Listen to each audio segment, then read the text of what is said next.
فاعوذ باللہ من الشیطان الرجیم بسم اللہ الرحمن الرحیم اليوم اکملت لکم دینکم واتممت علیکم نعمتی ورضیت لکم الاسلام دینا صدق اللہ مولانا العظیم۔ بارگاہ رسالت مآب صلی اللہ علیہ وسلم میں درود پاک کا ہدیہ پیش کریں۔ اللہم صلی علی سیدنا مولانا محمد معدن الجود والکرم وآلہ واصحابہ الکرام وابنہ الکریم وبارک وسلم صلاۃ دائمۃ سرمدا ابدا۔ بڑی معذرت کے ساتھ تاخیر زیادہ ہو گئی اور اندازہ یہ تھا کہ آپ کے امام صاحب قبلہ اس وقت تک یہاں بیان کر رہے ہوں گے اور میں سفر سے ابھی آپ کے سامنے حاضر آیا ہوں، اور زندگی پوری سفر بن گئی ہے۔ اللہ تبارک و تعالیٰ اس میں برکت عطا فرمائے۔ میرے عزیزوں، کچھ اہم چیزیں آج کے دور کے تقاضے کے مطابق آپ کے سامنے رکھتا ہوں۔ ہمارے لیے سب سے امپورٹنٹ چیز یہ معلوم کرنا ہے کہ ہمارے لیے سب سے اہم مسئلہ کیا ہے جس پر ہمیں توجہ دینی چاہیے۔ مسئلے تو بہت ہیں، پریشانیاں، مشکلات اور بہت ساری چیزیں ہیں، لیکن انسان عقل مند وہ ہے جو یہ فیصلہ کر لے کہ مجھے فوکس کس پہ کرنا ہے۔ جس دن اسے یہ سمجھ آ جائے گی کہ پریشانیاں تو 100 ہیں، 150 ہیں، 200 ہیں، لیکن ان میں سے اہم چیز کیا ہے، تو میں سمجھتا ہوں وہ حل سمجھ جائے گا اور وہ اپنے وقت کو اور اپنے انرجی کو، اپنی زندگی کو ضائع نہیں ہونے دے گا۔ آج زندگی کے بے شمار مسئلے ہمارے ساتھ، لیکن ہم الجھے ہوئے کس پہ ہیں؟ کن باتوں پر ہم ڈسکس زیادہ کرتے ہیں؟ کون سی چیزوں میں ہم ایک دوسرے کے گریبان پکڑے ہوئے ہیں؟ یہاں پر آ کر ہمیں تنبیہ کرنا پڑتا ہے۔ جب گھر پر آگ لگی ہو تو آپ آٹے، چاول اور نمک کے لیے جھگڑا نہیں کر رہے ہوں گے، بلکہ آپ کے لیے اہم مسئلہ یہ ہے کہ میرے گھر کی چار دیواری کو محفوظ کر لوں۔ تو مسائل میں یہ سمجھنا بہت ضروری ہے کہ چھوٹا کیا ہے، بڑا کیا ہے۔ مثال کے طور پر میں آپ کے سامنے ایک بات عرض کروں، اللہ ہزار بار نہ کرے کسی کے گھر میں اگر آگ لگ گئی اور پورا گھر آگ کے لپیٹوں میں جھلس رہا ہے اور اس گھر کے اندر آپ کا ایک بچہ چھوٹا سا پھنس گیا ہے، آپ کسی طرح گھر کے اندر داخل ہوئے اور بچے کو قریب تھا کہ آگ اپنی لپیٹ میں لے لیتی، بچا سکتے تھے آپ، لیکن ساتھ میں بچے کے قریب میں ایک سوٹ کیس بھی پڑا ہوا ہے جس میں بہت ساری آپ کی رقم، کمائی ہوئی محنت کے پیسے سب اس میں رکھے ہوئے ہیں۔ آگ اسے بھی پکڑنے والی ہے، ان قریب وہ بھی آگ کی لپیٹ میں پورے مال و دولت جلنے والا ہے آپ کا۔ اب فیصلہ آپ کے پاس ہے، وقت بہت شارٹ ہے، ایک طرف وہ پیسوں کی اور بہت سارے مال کا سوٹ کیس ہے اور ایک طرف آپ کا عزیز جان بچہ ہے۔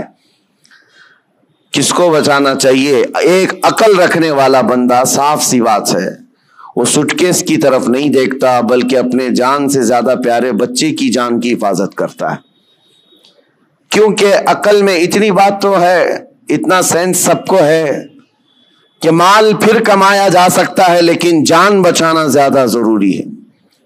اگر بچہ ہمارا بچ گیا تو مال پھر سے آ جائے گا۔ تو میں یہ سمجھتا ہوں کہ یہاں آپ کا سینس کام کر گیا، آپ کو اللہ نے اتنی تمیز عطا کی ہے کہ آپ بڑا مسئلہ کون سا ہے، چھوٹا مسئلہ کون سا ہے، اس وقت آپ پہچان گئے، اور آپ اپنے بچے کو جلنے کے لیے چھوڑ دیتے اور پیسے گننے پر بیٹھ گئے ہوتے، سوٹ کیس اٹھانے پر بیٹھ گئے ہوتے، تو گویا کہ آپ دنیا کے سب سے بدترین بے وقوفوں میں اور بلکہ سیلفش لوگوں میں، بلکہ اس سے زیادہ یہ کہ اپنے گھر والوں پر بھی ٹرسٹ، گھر والوں کے لیے بھی نہیں جینے والا بندہ بن کر کے سامنے آتے۔ دنیا دار، ہوس پرست، لالچی سب چیزیں آ جاتی ہیں اگر چھوٹے مسئلوں پر آپ اپنی انرجی ضائع کرتے۔ ایک ایگزامپل میں نے آپ کے سامنے رکھی۔ اس طرح میرے عزیزوں، آج امت کے بے شمار مسائل ہیں، امت کن کن مسئلوں سے گھری ہوئی ہے، ہمیں ان چیزوں پر ڈسکس کی بجائے آج باضابطہ طور پر مائنڈ ڈائیورٹ کر کے چھوٹے مسئلوں پر لگایا جاتا ہے۔ خاص طور پر اور ہم نے تو ان تمام چیزوں میں بہت سارے علماء کو بھی دیکھا، ان کو جن مسائل کے لیے آج کمر بستہ ہونا چاہیے، پوری قوم اور امت کے لیے ایک مرشد کی حیثیت سے سامنے آنا چاہیے، ان مسائل کو چھوڑ کر وہ بہت چھوٹے سے مسائل میں ڈیبیٹ کر رہے ہیں، چھوٹے سے مسائل میں ایک دوسرے کے اختلافات کو پورے مجمع میں لا کر ظاہر کر رہے ہیں۔ تو یہ بات یہ ہے جو سینس کے خلاف ہے۔ آج امت کے لیے مسائل کتنے بڑے بڑے ہیں۔ میں مانتا ہوں نشہ عام ہے ہمارے ہاں، اور ہمارے ہاں علم کی کمی بہت زیادہ ہو گئی، اخلاق کی کمی بہت زیادہ ہو گئی ہے، ہمارے ہاں سود آ گیا ہے، جوا آ گیا ہے، شراب آ گئی ہے، سب آ گیا ہے ہمارے محلوں میں۔ یہ بھی مسائل ہیں جس سے ہم جوجھ رہے ہیں، لیکن ان تمام مسائل میں جو سب سے بڑی آگ لگی ہے وہ ہے عزت مصطفیٰ کی حفاظت، رسول کریم صلی اللہ تعالی علیہ وسلم کی عزت کی حفاظت۔ یہ سب آسانی سے ایک ساتھ نہیں ہوا، سٹیپ بائی سٹیپ ہوتا رہا۔ آج جو درندے کھل کر کے اسلام کے خلاف، قرآن کے خلاف، رسول پاک کی ذات کے خلاف بھونک رہے ہیں، یہ تمہارا لاسٹ سٹیج تھا۔ یہاں آزمائش تمہاری ہے کہ آپ مسائل میں کن مسائل کی طرف آپ زیادہ توجہ دیں گے۔ تمہارے لیے سب سے بڑا مسئلہ تمہارا دین ہے، تمہارے نبی پاک کی عزت ہے، جان ہے وہ جہان کی، جان ہے تو جہان ہے، پوری کائنات کے لیے وہ جان ہے۔ اگر ان کا نام سلامت ہے تو ہم سب کی زندگی سلامت ہے، کیونکہ اللہ تعالیٰ کا وعدہ ہے ہمارے ساتھ کہ دنیا میں تمہیں کس لیے بھیجا گیا ہے، وہ رسول پاک کی امانت بنا کر، امت بنا کر بھیجا گیا ہے۔ اگر ان کے لیے آپ سیریس نہیں ہو سکے اور چھوٹے چھوٹے مسئلوں میں سیریس بن گئے تو گویا کہ آپ وہی کام کر رہے ہیں جو میں نے اگزامپل میں دیا، مثال میں دیا۔ گھر پر آگ لگی، آپ اپنے بچے کو بچانے کی بجائے اپنے مال کی طرف دیکھ رہے ہیں۔ آج میرے عزیزو، کیا اختلافات اس قدر نہیں عام ہو گئے ہمارے ہاں تو وہ بھی معاملات ہیں کہ ماں اور بیٹے کے اختلافات اتنے زیادہ کہ دونوں کورٹ میں جا چکے ہیں، صرف چھوٹی سی بات کو لے کر۔ بیٹا کٹہرے میں اس طرف کھڑا ہے، ماں اس طرف کھڑی ہے، دونوں کے وکیل الگ الگ ہیں، اور لڑائیاں بڑے زور و شور سے، بھائی بھائی کے ہیں، بہن بھائی کے ہیں، پراپرٹی کو لے کر، اور مدتوں کورٹ میں 25 سال 30 سال گزر گئے ایک ٹکڑا زمین کے لیے، اور وہ بھی ایسا کہ کورٹ نے پوری زندگی بھر تمہیں گھمایا پھرایا، تمہاری چپل گھس گئی، جس کے لیے تم نے بڑی بڑی نفرتوں کی دیواریں کھڑا کر رکھی تھی، تمہارے لیے اس کی ایک بالشت جگہ بھی زندگی میں مل نہ سکی، یوں ہی دنیا سے چلے گئے اور مر گئے۔ تو جو لا یعنی چیزیں ہیں اس کے لیے اتنی انرجی ضائع کرنا، یہ بیوقوفی ہے۔ آج میں یہی بات کہنا چاہتا ہوں، امت کو جن مسائل کی آج ضرورت ہے اس پر ڈسکس بھی ہو، اس کے لیے لائے عمل بھی تیار کریں۔ لوگ آ کر کے آج یہ مسائل ضرور رکھیں۔ دیکھیں، آج محرم کا یہ مہینہ چل رہا ہے، اس کو آپ میری تنقید نہ سمجھیں اور نہ ہی میں کوئی گستاخ ہوں۔ میں مولا امام حسین رضی اللہ تعالیٰ عنہ کا پیدائشی شہدا ہوں۔ الحمدللہ ہمیں ہمارے گھروں سے یہ گٹھی میں پلائی ہوئی محبت ہے، لیکن محرم کے آتے ہی جتنا ایکٹیو ہمارے محلے ہوتے ہیں سارے جگہ پر، ایک جگہ 51 دیگ کھچڑا بنا ہے، دوسری جگہ کمپٹیشن میں 100 دیگ کھچڑے بنائے، 51 دیگ 100 دیگ، ٹھیک ہے پکاؤ کھلاؤ، لیکن ایک بات میں آپ کو بتاؤں، کھلانا ثواب ہے، کس کو کھلانا؟ پیٹ بھرے ہوئے کو کھلانا؟ یہاں تو حال یہ ہے جو خود گھر میں کھا کھا کر موٹے ہو چکے وہی کھچڑا کھانے بھی آ گئے۔ کوئی ایسا بندہ تو ہمیں نظر نہیں آیا جس کے گھر میں ایک روٹی بھی نہیں ملتی اور وہ آ کر کے کھا گیا ہو تو اس کے لیے ثواب ہی ثواب ہے۔ غربا اور مساکین کو کھلانا بہت بڑا ثواب ہے۔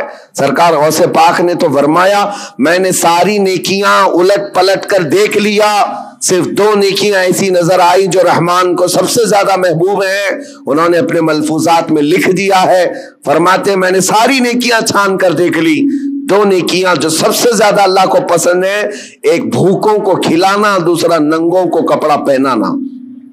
لیکن یہ شرط بتائی کہ بھوکوں کو کھلانے کا مطلب یہ ہے کہ جو غربت اور افلاس کی وجہ سے کھا نہیں پاتا. میرے اس کہنے کا مطلب یہ نہیں ہے کہ امیر لوگ کھچڑا نہیں کھا سکتے, تبرک نہیں کھا سکتے ہیں. ہم بھی کھاتے ہیں, آپ بھی کھائیں, سارے لوگ کھائیں. لیکن میرے عزیزو, ہمارا کل اثاثہ لا کر کے کیا انہی ساری چیزوں پر ہی خرچ کرنا ہے؟ امت کے لیے ایسے مسائل ہیں, پورے محلے میں گھوم پھر کر کے ہم دیکھ لیں, ہمارے لیے, ہمارے بچوں کے لیے کوئی ایسا کوچنگ سینٹر نہیں ملتا جہاں پر غریب بچوں کو پڑھا کر کے IAS یا IPS تک کی تعلیمات دی جا سکے. اس کے لیے کوئی سوچتا بھی نہیں. اور نہ ہی کوئی ایسا ادارہ ملتا ہے محلوں میں کہ بچہ ہمارا اسکول جاتا ہے, کالج جاتا ہے تو ساتھ میں چل کر کے حافظ قرآن بھی بن جائے. ڈھونڈ کر کے نکالو, نہیں ملتے. ہماری لاکھوں کی ایک مشت رقم جو ہے صرف ہمارے ایک وقت کے کھانے میں چلی جاتی ہے. ایک وقت کے کھانے میں آپ کو یہ بات اس لیے عرض کر رہا ہوں, جب مسائل بہت زیادہ ہیں تو جو امپورٹنٹ مسئلہ ہے اس پر اپنی انرجی خرچ کرنا چاہیے, اس پر ڈسکس بھی ہو اور اس کے لیے عمل بھی ہو. اور ایک بات میں آپ کو بتاؤں, اسرائیل کی ایک پرائم منسٹر لیڈی رہ چکی ہے, اس کا ایک انٹرویو ایک پترکار نے, ایک صحافی نے لیا تھا, جس کو بعد میں چل کر کے کئی سالوں کے بعد لیک کیا گیا. اس نے انٹرویو میں جو پوچھا تھا اس لیڈی سے جو پرائم منسٹر تھی اسرائیل کی, کہا کہ آپ کی بہت بڑی مخالفت ہو رہی ہے کہ آپ ایک ایسی پالیسی پر عمل کر رہی ہیں جس سے پورا ملک جو ہے آپ کے ساتھ نہیں کھڑا ہے. پارلیمنٹ کے جتنے ممبر ہیں وہ آپ کے لیے اتفاق نہیں رکھتے. کیا بات ہے؟ کہا یہ وہ دور تھا جب اسرائیل میں کرائسس تھے, مال کی کمی تھی, لوگوں کے ہاں بزنس نہیں تھا, تجارت نہیں تھی اور جاب نہیں تھے. اس وقت جو پرائم منسٹر ہے وہ اسلحات کی ڈیل کر رہی تھی, ڈیفنس کے سامان, اسلحے خرید رہی تھی اور اس پر سگنیچر ہو رہے تھے, ایگریمنٹ بن رہے تھے. تو پارلیمنٹ کے بہت سارے لوگ اس کی مخالفت کر رہے تھے. آج ضرورت کس بات کی ہے اور تم کیا کر رہی ہو؟ کھانا پانی ان کو نہیں مل رہا ہے, ان کو کھانے پانی کا انتظام کرواتے, نہ کہ تم جو ہے ڈیفنس کے ہتھیار خریدتی. اس خاتون نے کہا سب کی مخالفت جھیل لیا لیکن مجھے جو کرنا تھا میں کر گئی. اس پر اس اینکر نے پوچھا کہ آپ ایسا کام کیوں ضد پر کر رہی ہیں؟ سنو میرے عزیزو, وہ یہودن ہے, یہودی, اسرائیل کی رہنے والی, اور پرائم منسٹر کہتی ہے میں یہ کام جو کر رہی ہوں اس کام میں میں انسپائر ہوں, بہت زیادہ متاثر ہوں تو پروفیٹ محمد صلی اللہ علیہ وسلم سے, مسلمانوں کے رسول محمد صلی اللہ علیہ وسلم سے. کہا وہ کیسے؟ کہا کہ انہوں نے زندگی میں جو اسلامک سلطنت اسٹیبلش کر دی مدینہ طیبہ میں, حالات ان کے بھی اس وقت ایسے تھے کہ ایک کھجور پر ان کے صحابہ پورا دن گزار لیتے تھے, گٹھلی چوس کر کے رہ جاتے تھے. ایک پیالہ دودھ کا مل جاتا تو 10 لوگ پی لیتے تھے. اور وہ کہتی ہے میں نے ان کی تاریخ پڑھی, ہسٹری پڑھی ہے, جس دن پروفیٹ محمد صلی اللہ علیہ وسلم کا انتقال ہوا اس دن ان کی بیوی کے گھر حضرت عائشہ صدیقہ کے گھر میں چراغ جلانے کے لیے تیل بھی نہیں تھا. جس دن حضور پاک کا انتقال ہوا اس دن چراغ جلانے کا تیل بھی نہیں تھا. وہ ایسی سادی زندگی تو گزار گئے, لیکن وہ خاتون کہتی ہے چراغ جلانے کے لیے تیل تو نہیں تھا, لیکن سب سے قیمتی اور سب سے عظیم اس زمانے کے 9 تلواریں ان کی دیوار پر لٹکی ہوئی تھی. گویا کہ اس محمد صلی اللہ علیہ وسلم نے یہ میسج دیا تھا کہ کھانا ایک وقت کا کھا کر نگل لو گے, دوسرے وقت پھر بھوک لگے گی, دوسرے وقت کا کھا لو گے, تیسری بھوک پھر لگے گی. لیکن تمہارے لیے امت کے ڈیفنس کے لیے جو چیز چاہیے تھی وہ محمد صلی اللہ علیہ وسلم نے وقت کی ضرورت کو محسوس کر کے پہلے سے میسج دیا تھا. وہ اسرائیلی یہودن کہتی آج میرا یہ عمل ہو سکتا ہے 40 سال بعد آنے والی میری قوم دیکھ کر فخر کرے گی کہ ہمارے لیے کتنی محفوظ پناہ گاہ یہ بنا کر کے چلے گئے. میرے عزیزو, میں تعریف کے لیے نہیں کہہ رہا, بات یہ کہہ رہا ہوں یہ ہوتی ہے قوموں کی تعمیر. آج ہم تو کھچڑوں میں رہے. کھچڑا ناجائز نہیں ہے، کھانا چاہیے، اچھا ہے، گھر میں بناؤ، جب من کرے کھاؤ، لیکن اس کے لیے اپنے لاکھوں روپے کی لاگت محلوں میں اس طرح سے تقسیم کر کے ختم کر دینا. ہاں اس کو حق بنتا ہے وہ حلوہ بھی کھائے، کھچڑا بھی کھائے، لیکن ساتھ میں امت مصطفیٰ کے مستقبل کے لیے عمارت بھی کھڑی کرے. اس کو یہ حق بنتا ہے. میرے عزیزوں، مجھے ایک بات یاد آتی ہے. ہمارے ایک استاد، ان کی یہ سوچ تھی، وہ مثال کے طور پر میں عرض کر رہا ہوں. ہمارے ایک ساتھی نے ہماری شکایت کی کہ حضرت جو کپڑے پہننا ہے سارے طلبہ کو، اس کے علاوہ ایکسٹرا یہ کپڑے پہن لیتا ہے میرے بارے میں. کہا یہ صدری پہن لیا یا جاکٹ پہن لیا. کہا جو اسٹوڈنٹس طلبہ پہن رہے ہیں اس کے علاوہ ایکسٹرا یہ. تو انہوں نے کہا کہ بالکل میں سب کو برابر دیکھنا چاہتا ہوں، کس کو کیا پہننا چاہیے. اور اس کے بعد انہوں نے ایک جملہ کہا تھا ان کو شکایت کرنے والوں کو، کہا اس کی طرح 4 صفحے سبق تو بھی سنا دے اور تو بھی ایسی کپڑے پہن لے. ہاں اگر کسی کام میں تم پورے اترے ہوئے ہو اور دوسرا تمہاری دیگر ضروریات بھی پوری کر رہے ہو تو کوئی مسئلہ نہیں. میرے کہنے کا مطلب یہ ہے کہ آپ بڑی بڑی نیازیں کریں، لیکن اس وقت جب امت کی مستقبل کی ضروریات پوری ہو رہی ہو پھر کھانا بھی کھلائیں، دیگیں بھی چڑھائیں، اچھا ہے، عرس بھی کریں. یہاں حالات تو یہ ہیں کہ ہم یتیمی کے حالت میں آ گئے ہیں آج. میاں کتنے تو ایسے ہمارے مسلمان کپلز ہیں اپنے چھوٹے چھوٹے بچوں کو لے جا کر کرسچن اسکول کے باہر کھڑے کرتے ہیں اور ایڈمیشن کے لیے پاپڑ بیلنے پڑتے ہیں، اور ان کو کتنی مرتبہ وہاں پر عیسائی نن ہو کہ پادری ہو تانے مارتے ہیں، ٹانٹ مارتے ہیں. کتنی مرتبہ ایسی شکایتیں آئیں. لیکن کیا کریں، ایک جگہ پر مجھے خود یہ بات یاد آتی ہے. ہمارے مقتدی تھے ایک حاجی صاحب، اپنے 2 بچوں کو ایک بورڈنگ اسکول میں انہوں نے ڈالا تھا، 4 اور 5ویں کے بچے، سال کا 4 لاکھ روپے پے کر رہے تھے.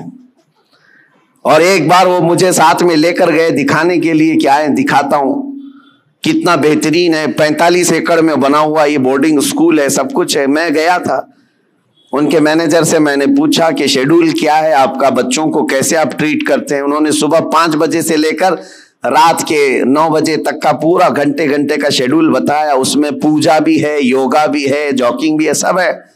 میں نے پوچھا سارے بچے کرتے ہیں؟ کہا سب کرتے ہیں، چاہے ہندو ہو مسلم ہو، سب کو کرنا ہے یہ. اور جن کے بچوں کے لیے ہم گئے ہوئے تھے وہ سال بھر سے پڑھ رہے تھے. میں نے ان حاجی صاحب سے کہا وہ بڑے پرہیزگار ہیں، ایک نماز بھی قضا نہیں کرتے. ہم نے کہا ان کو آپ اپنے بچوں کو اتنی مہنگی پوجا کروا رہے ہیں، اتنی دور لے جا کر کے. تو خیر ان کو یہ بات لگی، لیکن انہوں نے جواب میں کہا ٹھیک ہے حضرت میں وہاں سے نکال لوں گا، ہمارا ہے کہاں جہاں میں اپنے بچوں کو ڈال دوں. یہ بھی تو سوال ہے، یہ بھی تو سوال ہے. ہم نے اپنے مستقبل، اپنے بچوں کے مستقبل کے لیے کوئی لایا عمل بنانا ہی چھوڑ دیا ہے. فکر کرو میرے عزیزو، آج ضرورت اس بات کی ہے. میں تو یہاں جب بھی آتا ہوں ہر بار آپ کے اراکین صدر صاحب بیٹھتے ہیں، اکثر یہی پلاننگ کرتے بھی رہتے ہیں کہ یہاں پر کچھ نہ کچھ کام ہونا چاہیے. لیکن یہ صرف پلاننگ میں ہی رہ گئے تو ہماری عمریں بھی پلاننگ میں چلی جائیں گی. کر جاؤ کچھ نہ کچھ، اس لیے کہ ہمارے بچوں کو جو پھل ملنے والے ہیں وہی انقلاب لائیں گے. اور الٹریسٹی اتنی بڑی ہوئی ہے، آپ جو دیکھ رہے ہیں نا ماحول کی خرابی، اکثر آ کر جو شکایت کرتے ہیں بچے نشہ خور ہو گئے، ماں باپ کے نافرمان، سب بہت کچھ ہے. لیکن سب کا علاج یہ ہے کہ ان کو علم دین اور علم دنیا سے روشناس کرائیں، اس لیے کہ علم تہذیب لاتا ہے، اخلاق لاتا ہے. اور علم نہ ہو تو جہالت کے پیٹ سے سب برائیاں جنم لیتی ہیں. ہر برائی وہ کر جاتا ہے جہالت میں. اور آج حالات ایسے ہیں کہ دوسری قومیں ہماری طرف دکھا کر کے یہ تانا مارتی ہیں. ابھی کل رات میں جس علاقے میں تھا لکھنؤ کے قریب، اور صبح لکھنؤ سے میں ابھی آ رہا ہوں، گئے پورا علاقہ مسلمانوں سے بھرا ہوا ہے. لیکن ایسا ہے کہ گاؤں میں جانے کے لیے کوئی کار بھی جا نہ سکے، اس طرح سے گڑھے بھرے ہوئے ہیں، اتنے گڑھے، اور پڑوس کے قریب میں چھوٹا سا گاؤں ہے نان مسلم، پکی سڑکیں، ساری چیزیں. اس پر بات کریں تو لوگ یہ کہتے ہیں یہ تعصب ہے حکومت کا، ان کے ہاں یہ سب ہو جاتا ہے، ہمارے ہاں نہیں ہوتا ہے. میرے عزیزو، ہر جگہ ایسا نہیں ہوتا. بات صرف یہ ہے کہ تم نے جینے کا سلیقہ خود ہی بنا لیا ہے اپنے دماغ سے کہ ہمیں رہنا ایسی ہے. ہمارے محلوں میں، ہمارے گھروں کے سامنے کوڑا کرکٹ کا ڈھیر پڑا رہے، کسی کو فرق نہیں پڑتا. ہم نے تو خود ہی مائنڈ بنایا ہوا ہے. علم آئے گا تو اخلاق بھی لائے گا، تہذیب بھی لائے گا. آپ مدینہ طیبہ جا کر کے دیکھیں، آج بھی الحمدللہ دنیا کا سب سے حسین، ویسے عقیدتاً تو ہے ہی، لیکن ظاہراً بھی جا کر کے دیکھیں تو اس سے پاک و صاف شہر نہیں ملتا. یہ نبی پاک صلی اللہ تعالی علیہ وسلم کی وراثت ہے جو ہمیں وہاں آج بھی نظر آتی ہے. ارے گلیوں میں چلو تو بھی خوشبو آتی ہے. یہ صرف عقیدت اور روحانیت کی بات نہیں کر رہا ہوں. انہوں نے خوشبو آرٹیفیشیل بھی بنا کر کے رکھی ہوئی ہے کہ کوئی گزرے تو اس کو یہاں کہیں مہک نہ آنا چاہیے، کیونکہ مدینے آئے تو بندہ یہ اخلاق لے کر کے جائے کہ میرے نبی پاک صلی اللہ تعالی علیہ وسلم صفائی کے لیے اور کس قدر اپنی امت کو پاک کرنے کی فکر رکھتے تھے. آج یہ سب مسائل پر ہمیں انرجی لگانے کی ضرورت ہے، لیکن ہم کن چیزوں پر پڑے ہوئے ہیں؟ ہم تو چھوٹی چھوٹی سی باتوں پر، ارے 2 گھڑے پانی اگر ہم کو نہ ملے تو ہم تو پینچے چڑھا کر کے جھگڑے پر آ گئے ہیں. ہم کو اگر چھوٹی سی زمین کا مسئلہ ہو تو ہم 25 سال بھی لڑنے کو تیار ہیں. یہ مسائل نہیں ہے. اور اسی طرح سے جو سوشل میڈیا پر آج مناظرے کا اڈا بنا ہوا ہے، ایک جماعت اس جماعت پر، اس جماعت کو اس جماعت پر. اور ابھی ایک مولانا صاحب نے مجھ سے یہ شکایت کیا، کہا کہ کچھ لوگوں نے ہمارے خلاف ایسا بیان کر دیا کہ اس مسجد میں نہ جائیں، یہ امام صاحب کے پیچھے نماز نہیں ہوگی. ہم نے پوچھا کہ کیا ان کو تکلیف کس بات کی ہے؟ کہا وہ ایسا ہے کہ سلسلے کی لڑائی ہیں، وہ دوسرے پیر صاحب کے مرید ہیں، ہم دوسرے پیر صاحب کے مرید ہیں. لیکن اس سلسلے کی لڑائی سے ہم نے پوچھا کیا وہ سنی ہے؟ کہا وہ بھی سنی ہے. آپ سنی، آپ بھی سنی ہے، اور دونوں اعلیٰ حضرت کے شہدائی ہیں. کہا پھر جھگڑا کس بات کا؟ کہا نہیں، وہاں سب میرے خلاف ان لوگوں نے یہ بات کر دی ہے کہ ان کے پیچھے نماز نہیں ہوگی اس لیے کہ یہ اشرفی ہیں، یہ فلاں ہیں. میں نے کہا یہ تو غنیمت ہے ان لوگوں کو، سوچے عیسائی تو نہیں ہے. اتنا تعصب بھرتا ہے تو جہالت سے بھرتا ہے. اور کن مسائل پر آج تم لگے ہوئے ہو؟ یہاں تو پوری آگ لگانے کے لیے درندے کود رہے ہیں اور تم اپنے آپس میں گریبان پکڑے ہوئے ہو. کیا آپ کو پتا نہیں ہے ہماری پوری جینوسائیڈ کرنے کے پلان بنے ہوئے ہیں، نسل کشی، نسل ختم کرنے کے معاملات چل رہے ہیں. ہماری پوری ناگرکتا، ہماری سٹیزن شپ ختم کرنے کی بات، آئندہ چل کر کے ان کو ووٹنگ پاور تک نہ رہے، یہ پلان ہے سب چیزیں. وہ سب چیزوں کو چھوڑ کر کے ہم تو کن مسائل میں الجھے ہوئے ہیں. اسی لیے کسی نے کہا، اگرچہ محاورہ ہو، تاریخ سے اس کا تعلق ہے یا نہیں، لیکن یہ بات مجھے لگتی ہے کہ بغداد میں جب ہلاکو حملہ کرنے آیا تھا اور پورے بغداد کی اینٹ سے اینٹ بجا دیا تھا، تباہ کر دیا تھا اس نے، پورے بغداد میں 2 لاکھ سے زیادہ لاشیں بچھائی گئی تھی بغداد شہر میں. لیکن یہ ایک محاورتاً یہ بات کہی جاتی ہے، جس وقت ہلاکو بغداد پر حملہ کرنے آیا ہوا تھا اس وقت 2 جگہ جماعتیں مناظرہ کر رہی تھی مسواک کے بارے میں، 4 انچ کی ہونی چاہیے کہ 3 انچ کی ہونی چاہیے. یہ تاریخ سے اس کا تعلق ہو یا نہ ہو، لطیفے کے طور پر ہی کیوں نہ ہو، لیکن بات میں یہ کہتا ہوں اسی کی مثل آج چیزیں کی جا رہی ہیں. جو اہم مسائل ہیں ان کو چھوڑ کر کے جو چھوٹے مسائل ہیں ان پر ہماری پوری انرجی ختم کی جا رہی ہے. آج کئی مدے ہیں اس طرح کے بات کرنے کے، لیکن میں صرف اتنا کہنا چاہتا ہوں کہ آج اللہ تبارک و تعالیٰ نے آپ کو عقل سلیم عطا کیا ہے تو فیوچر پلاننگ کریں اپنے بچوں کے لیے اور کچھ نہ کچھ ایسی چیزیں کر جائیں. ایک بات اور بتاؤں، بہار میں اتنے جلسے ہوتے، میں 365 دن بھی تاریخ دے دوں تو بھی کم ہے ان کے لیے. ہم ابھی 2022 کی بات کر رہا ہوں، بہت بڑے جلسے میں گئے، لاکھوں کا خرچہ کرتے ہیں، پوری رات بھر جلسہ ہوتا ہے.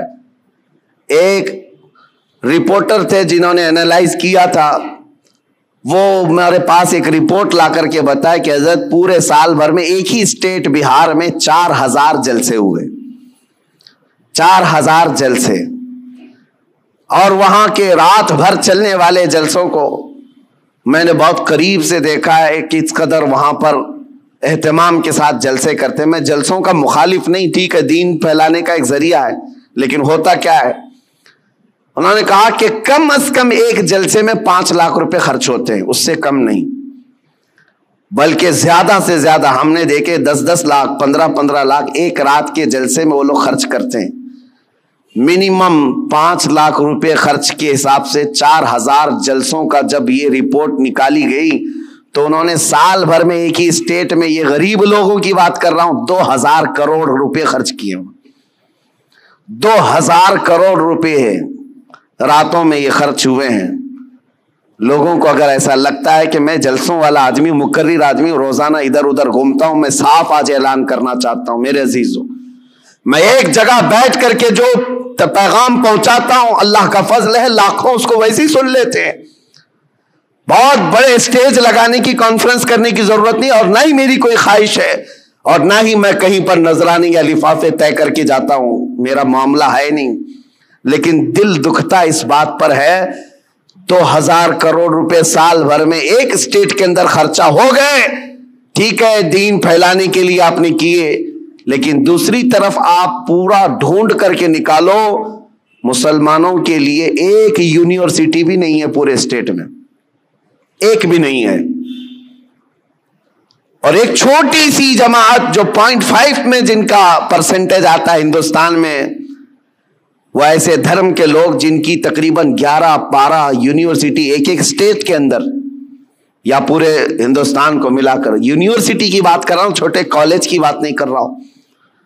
تو کیا یہ باتوں پر مجھے رکھنا نہیں چاہیے؟ یہ کوئی میں لفاظی نہیں کر رہا ہوں. کہاں تمہاری رقم جا رہی ہے اور کن مسائل پر انرجی خرچ کر رہے ہو؟ رات کا جلسہ ہو تو گیا، صبح ان کو پکڑ کر کے پوچھو تو یاد بھی نہیں کیا بیان ہوا کیا نہیں، ہاں ہو کرتے رہے، 8 دن کے بعد پورا ہی بھول گئے. پھر کیا بہت بڑا کام کیا دین کا، کون سی تبلیغ کیا؟ ہاں، اس کی بنسبت، اس کے بجائے اگر کوئی ایسا ادارہ وہاں پر قائم ہوتا تو میں سمجھتا ہوں یہ 4000 جلسے کی بجائے 4 بھی ادارے ہر سال قائم ہوتے رہے، 10 سال کے بعد دیکھو لہلہاتا ہوا فصل قائم ہو جائے، امت مصطفیٰ کے لیے ایک بہت بڑا قلعہ بن جائے، ایجوکیشن کے لیے، علم کے لیے. اسی لیے میں یہ دعوت آج پیش کرتا ہوں کہ اپنی انرجی ایسی چیزوں پر ضائع نہ کرو جو وقت کی ضرورت نہیں ہے. ان چیزوں میں اپنا ایک ایک روپیہ خرچ کرو جو امت مصطفیٰ کے فیوچر کے لیے اچھا ہو. اللہ کریم ہم سب کو کہنے سننے سے زیادہ عمل کی توفیق عطا فرمائے. مولا کریم جتنی بقیہ ماندہ زندگی ہے ہماری، ہمارا ہر پل اور ہر لمحہ امت مصطفیٰ کی خدمت میں لگانے کی توفیق عطا فرمائے. دین اسلام کا ہمیں سچا خادم بنا کر کے اٹھائے، اور دنیا میں بھی اور آخرت میں بھی رسول اللہ کا وفادار بنا کر ہمیں اٹھائے. وآخر دعوانا ان الحمدللہ رب العالمین. السلام علیکم.